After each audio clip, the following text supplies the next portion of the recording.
One up on wall street, Peter lynch. एक कहानी, एक मार्गदर्शन और एक master class in investing. Chapter 1, शुरुआत। पीटर लिंच की कहानी और किताब का मकसद।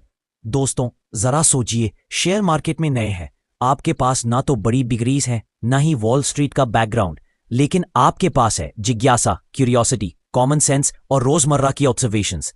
यही सोच लेकर पीटर लिंच, जो फिडेलिटी मैजेलन फंड के लेजेंडरी मैनेजर बने, अपनी किताब one up on wall street लिखते हैं। उनका मुख्य मैसेज बहुत सिंपल है। आप, एक आम इन्वेस्टर, वॉल स्ट्रीट के एक्सपर्ट्स को बीट कर सकते हैं अगर आप ध्यान से ऑब्जर्व करें और लॉन्ग टर्म सोचें। लिंच खुद मिडिल क्लास बैकग्राउंड से आए थे। चाइल्डहुड में गोल्फ कोर्स पर कैडी का काम करते थे, जहां उन्होंने रिच लोगों की कॉन्वर्सेशन सुनी। यहीं से फाइनेंस की दुनिया का बीज उनके दिमाग में पड़ा।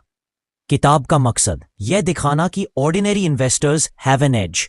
मार्केट को समझने के लिए आपको हार्वर्ड एमबीए या सुपर कंप्यूटर की जरूरत नहीं। अगर आप रोजमर्रा की जिंदगी में ट्रेंड्स पकड़ना सीख लें, तो आप बड़े इन्वेस्टर्स को पीछे छोड़ सकते हैं। चैप्टर 2, मार्केट का रियलिटी चेक। पीटर लिंच कहते हैं, स्टॉक मार्केट एक जादुई जगह है, लेकिन यह मैजिक तभी काम करता है जब आप धैर्य और समझ से खेलें। Main ideas. 1, market short term में अनप्रिडिक्टेबल है, आज ऊपर कल नीचे। न्यूज, पॉलिटिक्स, फियर सब मिलकर इसे हिलाते रहते हैं। 2, लेकिन लॉन्ग टर्म में कंपनी का बिजनेस ही स्टॉक प्राइस डिसाइड करता है। अगर बिजनेस ग्रो कर रहा है तो स्टॉक भी इवेंचुअली ग्रो करेगा। नॉइज से परेशान मत होइए। Story telling example.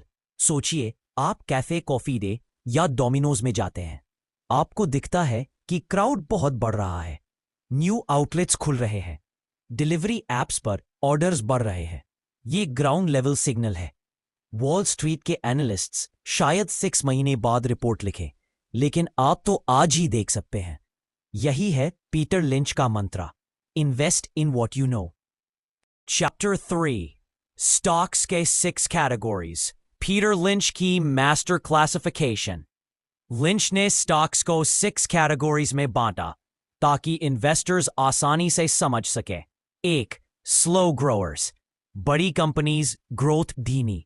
Example, utilities, power companies, safe लेकिन एक्साइटिंग नहीं। 2nd, stalwarts, dependable companies, established giants, Coca Cola, HUL, Nestle, moderate growth, long term stable. 3rd, fast growers, small companies जो तेजी से एक्सपैंड कर रही हो। एग्जाम्पल, इन्फोसिस 90s में, जोमाटो शुरुआती फेज में, रिस्की लेकिन jackpot potential. 4, cyclicals, business cycle पर dependent industries, steel, cement, airlines, auto. सही टाइमिंग हो तो प्रॉफिट, वरना नुकसान। 5, टर्नअराउंड्स, कंपनीज जो मुश्किल में है लेकिन वापस उठ सकती है। एग्जाम्पल, एप्पल इन 90s या Indian PSU banks recovering phase. High risk, high reward. 6, asset pledge, companies जिनके पास हिडन एसेट्स हैं, जैसे जमीन, पेटेंट्स या अंडरवैल्यूड रिसोर्सेज। मार्केट इग्नोर करता है लेकिन। लेसन, हर स्टॉक एक कैटेगरी में आता है। अगर आप ये पहचान ले तो आपको इन्वेस्टमेंट स्ट्रैटेजी क्लियर हो जाएगी। चैप्टर 4, रिसर्च, कंपनी को जानो, सिर्फ टिकर सिंबल नहीं। लिंच कहते हैं, अगर आप इसी स्टॉक को खरीदते हैं और उसके पीछे का लॉजिक 2 मिनट में सिंपल लैंग्वेज में समझा नहीं सकते, तो मत खरीदिए। रिसर्च के 3 स्टेप्स। 1, ऑब्जर्व, अपनी रोजमर्रा की लाइफ में प्रोडक्ट्स, सर्विसेज देखें। 2, अंडरस्टैंड, कंपनी का बिजनेस मॉडल समझें। 3, analyse, financials, debt, PE ratio, growth potential देखें। एग्जाम्पल, अगर आपको एशियन पेंट्स पसंद है क्योंकि हर सेकंड घर पेंट हो रहा है, तो देखिए मार्केट शेयर कितना है, प्रॉफिट मार्जिन्स कैसे हैं, कंपेटिटर्स कौन है। लिंच कहते हैं, रिसर्च बोरिंग नहीं, बल्कि एक्साइटिंग डिटेक्टिव गेम की तरह है। Chapter 5, numbers versus stories. बहुत लोग कहते हैं फाइनेंस बोरिंग है, नंबर्स बहुत टफ है, लेकिन लिंच समझाते हैं, नंबर्स सिर्फ कहानी को प्रूव करने का टूल है।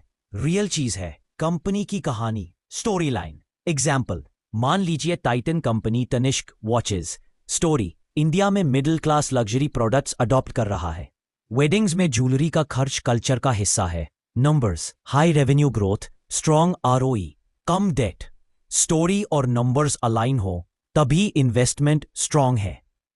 चैप्टर 6, इमोशंस, इन्वेस्टर का असली दुश्मन। मार्केट में असली हार आईक्यू वाले लोग नहीं बल्कि इमोशनल लोग खाते हैं। 3 common emotional traps. 1, fear, market गिरा तो पैनिक सेलिंग। 2, ग्रीड, स्टॉक थोड़ा बढ़ा तो जल्दी प्रॉफिट बुकिंग। 3, ओवर कॉन्फिडेंस, एक सक्सेस के बाद मैं जीनियस हूं सोचना। पीटर लिंच कहते हैं स्टॉक्स में पेशेंस सबसे बड़ा हथियार है। अगर आप अपनी सीट पर टिके रह सकते हैं तो आपका रिटर्न एवरेज से ऊपर होगा। अब चैप्टर 7, 10 बैगर फिलॉसफी।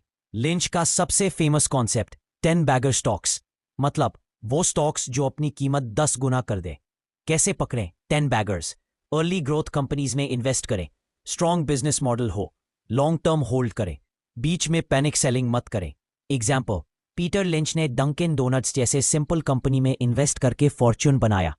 इंडिया में Infosys, Eicher motors, Page industries examples हैं। मोरल, जैकपॉट स्टॉक्स रेयर होते हैं लेकिन आपको कुछ ऐसे पकड़ने के लिए portfolio. Chapter 8, common sense investing. Peter Lynch का सबसे बड़ा message, use your common sense. अगर मॉल्स में भीड़ बढ़ रही है, रिटेल सेक्टर ग्रो करेगा। अगर हर दूसरा टीनेजर एक ही ब्रांड के शूज पहन रहा है तो वो कंपनी बूमिंग है। अगर आप किसी बिजनेस को समझ नहीं पा रहे, स्किप कर दीजिए। कॉम्प्लेक्स फॉर्मूला से ज्यादा आपकी रोजमर्रा की समझ वैल्यूबल है। चैप्टर 9, मिस्टेक्स, फेलियर्स और लर्निंग। लिंच ओपनली मानते हैं कि उन्होंने भी कई बार गलतियां की, लेकिन उनकी ताकत थी रॉन्ग स्टॉक से जल्दी बाहर निकलना, राइट स्टॉक्स में धैर्य रखना। उनका कहना है आपकी 10 इन्वेस्टमेंट्स में से 6 जीत चले तो भी आप बहुत पैसा कमा सकते हैं अगर उन 2-3 मल्टीबैगर्स को पकड़ लिया। चैप्टर 10, आज के जमाने में पीटर लिंच की सीख। आज टेक स्टॉक्स, एआई, क्रिप्टो की दुनिया है, लेकिन लिंच की सीख अभी भी 100% रेलेवेंट है। Observe your world, invest in what you know, be patient, don't let fear और greed drive you. Conclusion, life lessons beyond investing. Peter Lynch की किताब सिर्फ इन्वेस्टिंग गाइड नहीं बल्कि लाइफ की भी फिलॉसफी है। 1, नॉलेज हर जगह है अगर आप ऑब्जर्व करें। 2, पेशेंस का फल मीठा होता है। 3, मिस्टेक से डरना नहीं, उनसे सीखना जरूरी है। 4, कंपाउंडिंग टाइम का जादू है, चाहे वेल्थ हो या विजडम। मॉरल, चाहे आप स्टूडेंट हो, बिजनेसमैन हो या इन्वेस्टर, अगर आप क्यूरियोसिटी, डिसिप्लिन और पेशेंस को अपना लें तो आप जिंदगी में भी और इन्वेस्टिंग में भी 1 अप रहेंगे।